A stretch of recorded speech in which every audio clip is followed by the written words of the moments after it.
जो इस वीडियो के माध्यम से हम लोग हिंदी गद्य साहित्य का विकास पढ़ेंगे जो क्लास 12 के लिए है। ठीक है, हिंदी गद्य का साहित्य का विकास किस प्रकार हुआ, आइए देखते हैं। आधुनिक हिंदी साहित्य में गद्य की प्रचुरता के कारण ही आधुनिक काल को शुक्ल जी ने गद्य काल कहा। गद्य काल किसने कहा है? तो शुक्ल जी ने, आचार्य रामचंद्र शुक्ल ने आधुनिक काल को गद्य काल कहा है। ठीक है, आधुनिक काल का साहित्य राज दरबारों से निकलकर जन साधारण के संपर्क में आया तथा सामान्य जनजीवन से ही अपने लिए विषय वस्तु को ग्रहण करने लगा। कह रहा है कि आधुनिक काल का जो साहित्य है, जो इस समय का साहित्य है, वह पहले के साहित्य से अलग है, क्योंकि पहले के साहित्य जो है साहित्यकार जो है राजाओं के दरबार में रहते थे और वहाँ से विषय वस्तु को ग्रहण करते थे, यानी राजाओं की प्रशंसा करना, रानियों के श्रृंगार का वर्णन करना, राजा के ऐश्वर्य का वर्णन करना, उनके युद्ध स्थल पर उनके शौर्य का वर्णन करना। ठीक है, तो उन सब चीज़ों से, यानी राज दरबार से उतर करके जब ये जन साधारण के संपर्क में आए, तब ये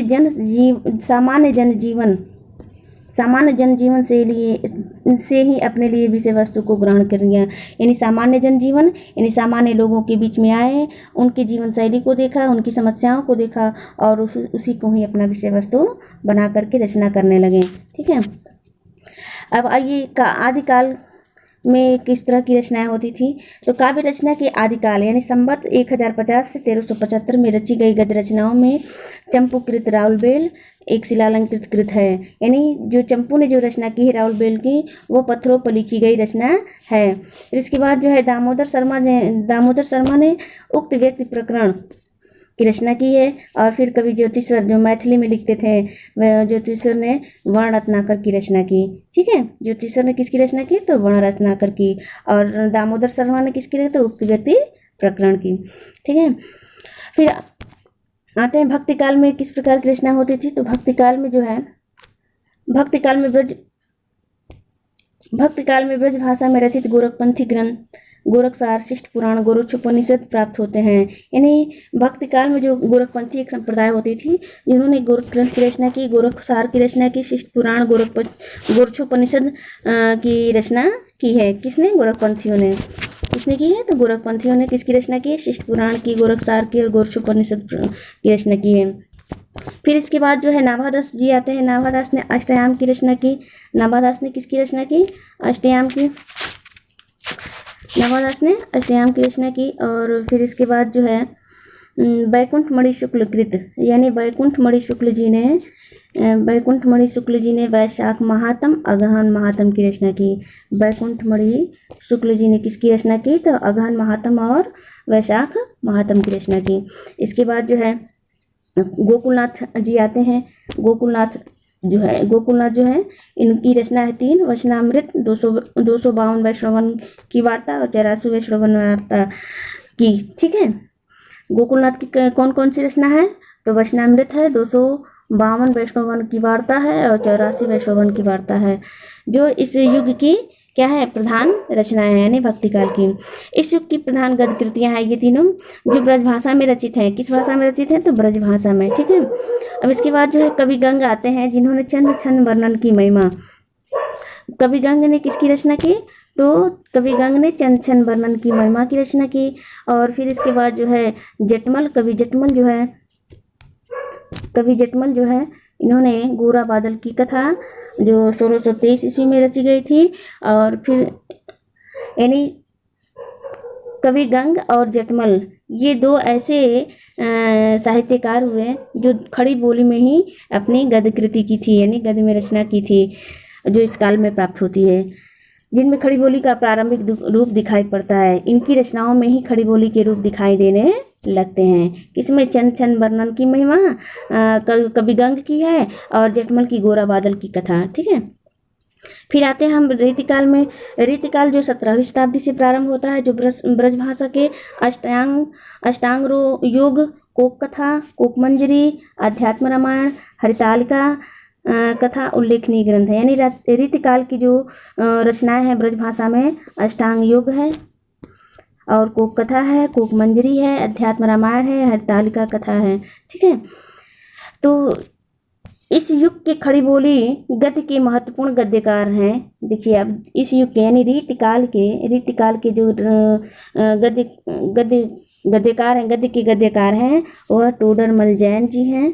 कौन है? टोडरमल जैन है। राम प्रसाद निरंजनी हैं, दौलत राम है, मुंशी सदा सुखलाल जी हैं, जिनकी रचनाएं क्रमशः भाषा उपनिषद, भाषा युग वशिष्ठ, पद्म पुराण, सिंहासन बत्तीसी। यानी टोडरमल की रचना जो है क्या है? भाषा उपनिषद है। टोडरमल की रचना क्या है? भाषा उपनिषद। राम प्रसाद निरंजनी की रचना भाषा युग वशिष्ठ है, और फिर दौलत राम का पद्म पुराण है, मुंशी सदा सुखलाल का सिंहासन बत्तीसी है, इनकी रचनाएं। ठीक है, फिर आते हैं खड़ी बोली गद्य का प्रारंभिक रूप, यानी रूप कैसा था? विकास तो ऐसे हो रहा था, अब इनका रूप कैसा था आइए देखते हैं। 19वीं शताब्दी के आसपास अनुकूल सामाजिक तथा सांस्कृतिक परिस्थितियां पाकर गद्य साहित्य का विकास अति तीव्र गति से हुआ। यानी 19वीं शताब्दी जो था वह जब गद्यकार जो समाज में उतरा था, वह समाज की परिस्थितियों और संस्कृतियों को देख करके उन्होंने अपने गद्य साहित्य का विषय बनाया और उसके ही माध्यम से अपने साहित्य की रचना की, जिसके कारण इस युग में गद्य साहित्य का विकास बहुत तेजी से होने लगा। अंग्रेजों के संपर्क से भारतीय जनजीवन में नवीन चेतना का संचार हुआ। अंग्रेजों के संपर्क यानी 19वीं शताब्दी में अंग्रेज हमारे यहाँ आगमन कर चुके थे, और वे जब आए तो अपने साथ जो है नवीनता को लाए थे, क्योंकि हम अपने सामाजिक परिस्थितियों और पुरानी रूढ़वादिता में जी रहे थे, जो हमारे लिए क्या था? एक कठिनता को धारण किए हुए था।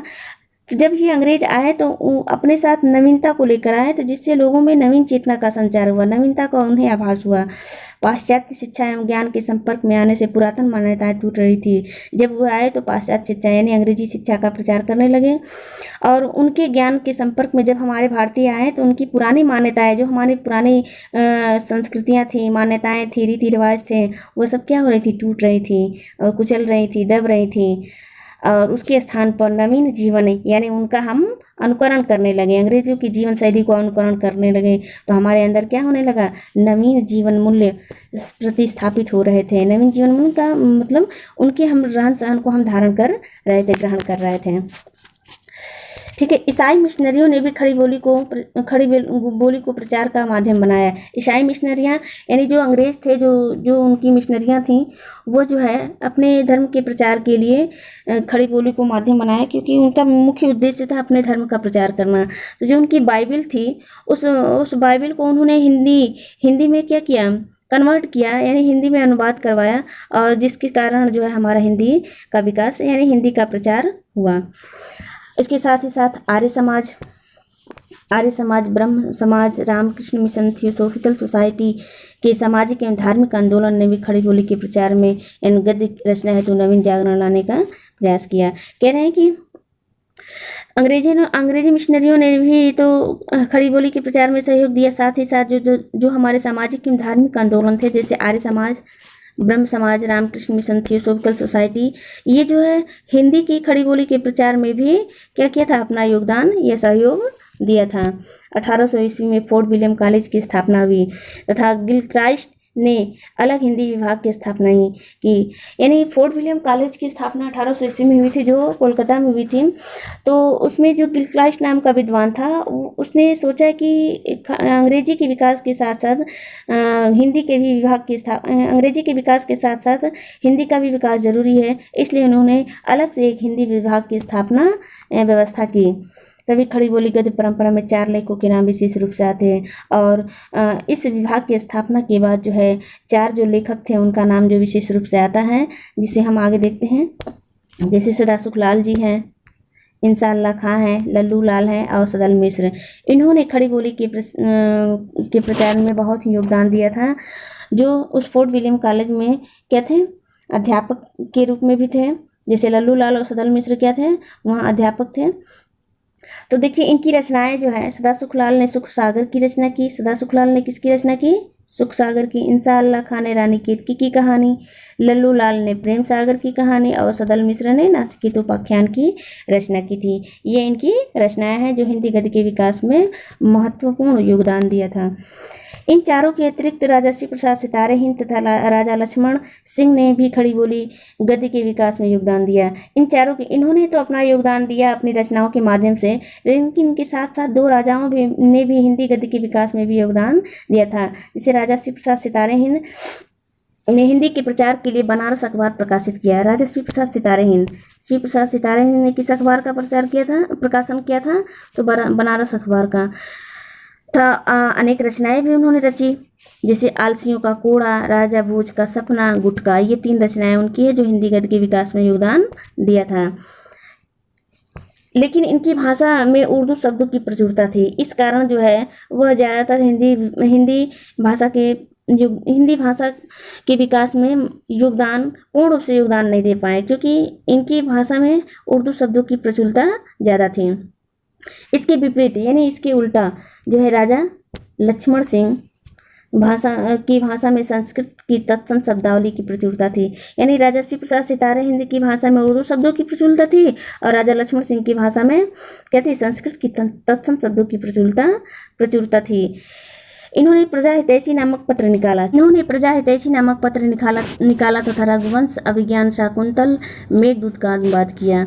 यानी राजा लक्ष्मण सिंह जी ने प्रजा हितैषी नामक पत्र को निकाला और साथ ही रघुवंश जो संस्कृत में है, अभिज्ञान शाकुंतल, मेघदूत का हिंदी में अनुवाद करवाया, जो क्या है? कालिदास की रचना है, जिसका इन्होंने हिंदी में अनुवाद करवाया। इसके साथ ही बाबू नवीन चंद्र राय तथा श्रद्धाराम फुल्लौरी ने भी हिंदी गद्य के विकास में महत्वपूर्ण योगदान दिया। यानी इनके साथ ही साथ इन दोनों राजाओं के साथ साथ नवीन चंद्र राय जी भी थे, हिंदी गद्य के विकास में योगदान दिया, और श्रद्धाराम फुल्लौरी ने भी हिंदी गद्य के विकास में अपना योगदान दिया। फुल्लौरी जी ने भाग्यवती 1867 में भाग्यवती नामक प्रथम उपन्यास लिखा था। कौन? फुल्लौरी जी ने। इस प्रकार जो है हिंदी गद्य साहित्य को 4 कालों में विभक्त किया जा सकता है। इसके बाद जो हिंदी गद्य जो है 4 कालों में विद्वानों द्वारा विभक्त किया जाता है, जो इस प्रकार है। भारतेंद्र युग जो है सन 1868 से 1903 में 3 तक। भारतेंद्र युग कब से माना जाता है? सन 1868 से 1903 तक माना जाता है भारतेंद्र युग। तो इसके बाद जो है द्विवेदी युग जो है सन 1903 से 1920 तक माना जाता है। फिर छायावाद युग जो है सन 1920 से 1938 तक माना जाता है, और छायावादोत्तर युग सन 1938 से अब तक वर्तमान समय तक माना जाता है। ठीक है, तो इस प्रकार जो है हमारा जो है ये कह रहे हैं कि हिंदी गद्य का विकास जो है भारतेंद्र युग में आता है, और भारतेंद्र युग में यही बताया जाता है कि जीवन के सभी उपादानों और तत्वों की भी भांति भाषा साहित्य भी गतिशील होती है। यानी प्राचीन एवं नवीन के संकलन पर भी ध्यान रखा गया है, और भाषा और साहित्य का जो रूप आज है वह पहले नहीं था और आगे भी वह नहीं रहेगा। यानी आज जो रूप है वह कल नहीं रहेगा, क्योंकि उसमें भी परिष्करण होगा, यानी उसमें भी सुधार होगा, और जो कल है वह आने वाले समय में भी नहीं रहेगा, क्योंकि उसमें भी कुछ न कुछ नवीनता आएगी। इस प्रकार से जो जीवन की प्रक्रिया चलती है, उसी तरह भाषा की भी विकास प्रक्रिया चलती रहेगी और इसमें चलती रहेगी। ठीक है, और इसके बाद जो हम नेक्स्ट वीडियो में भारतेंद्र युग पढ़ेंगे। ओके।